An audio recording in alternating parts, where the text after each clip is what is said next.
jazz is collaborative music. Yeah. And as a composer, the musicians are my goal, they're my energy. What you do with those vibrations, those tones, those notes, can really take something really negative and really bad and turn it into something positive. Teachers would always say, if you're playing with the right technique, it doesn't matter what volume you play at, the flow of air through your body should be the same intensity, loud or quiet.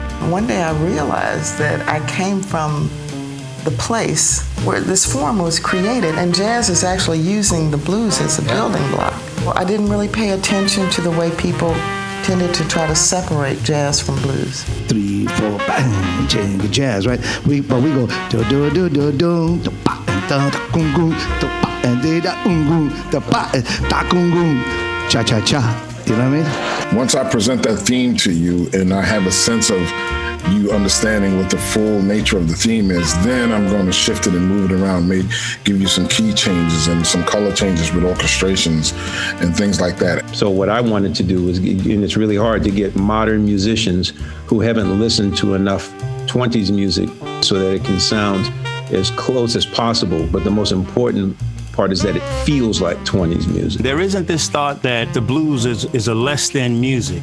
The genius of the brevity of the lyric and the soul and the passion that's there is the same soul and passion that's in gospel music. It's the same soul and passion that's in the music of John Coltrane. Starting out with Thad Jones and Mel Lewis, which was the best platform that any young singer could wish for. And I was able to project over 15 brass instruments with my little bitty self, because I was.